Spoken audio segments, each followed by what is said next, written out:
Hello and welcome to the Kerrang podcast day 2. It gives me great pleasure to introduce you to David Ellefson of Megadeth. How are you doing today? Great, how are you? Yeah, I'm good, thanks. So what can we expect from today's set?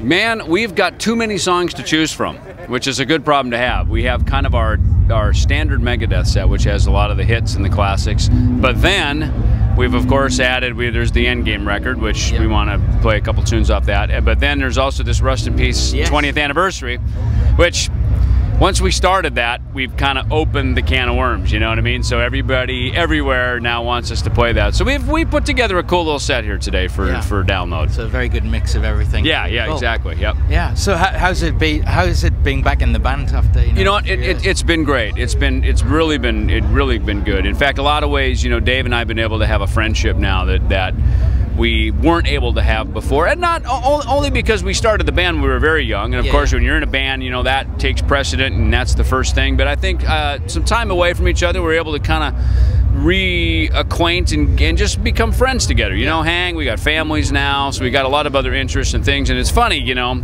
aside from having the same first name, we're very much alike in a lot of other ways, so there's a lot of similarities, and our lifestyles are, you know, pretty similar in a lot of ways. So it's cool, and that was nice to have that really develop, because we spent a lot of time together, obviously on the road, and if the only thing you have in common is just standing on stage playing your guitars together, that's kind of an empty existence, you know. So it's nice now that Dave and I have been able to really, you know, start up I'd like kind of a new friendship, to be honest with you, you know. That's great. Yeah. A lot of people say being in a band's like, you know, married to 3 or 4 other guys.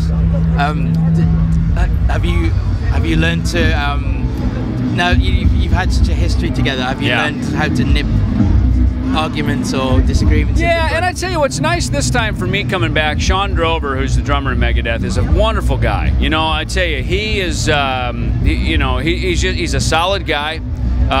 He's very much a grown-up, you know, he doesn't run around like some kid trying to be a rock star, you know what I mean? And so he really knows how to handle himself well, and I kind of always liken it like, if Dave's in the middle, he's now got 2 pontoons on, you know, pontoon on each side, which kind of smooths the ride out, you know, because I don't care who you are, man, the ride in rock and roll can get a little bumpy from time to time, you know, so it's really good that we've got both. I think me and Sean, of course, Chris Broderick is a fantastic guitar player, so musically he's able to really recreate the former guitar player's material with great respect and to great perfection, but also just he's a fantastic performer. I've really had a lot of fun getting to know Chris and now being on stage with him and playing. So there's just really a really cool dynamic in Megadeth right now. Yeah. So you know a lot of bands here today. Who are you going to be hanging out with the most, do you think? You know, the Lamb of God guys, of course, are wonderful. You know, cool guys and ferocious band too. Man, I mean, out of all the bands I've seen of the new bands coming out, you know, in recent years, man. They're like scary. They're scary good. Yeah. So them, of course, Five Finger Death Punch. And man, you know, to be honest with you, I know there's a ton of bands playing over on all these other stages, but you know, I think it's one of these things that download. There's so many bands that I think you almost have to get your set done, then you can go, and then you can be like, okay, now what can I go do? Yeah. So do the hang afterwards. Yeah, definitely. The final thing, you're going to be joining the Sonosphere tour in Europe, and you'll be doing 7 dates with, you know, the big 4. Sure.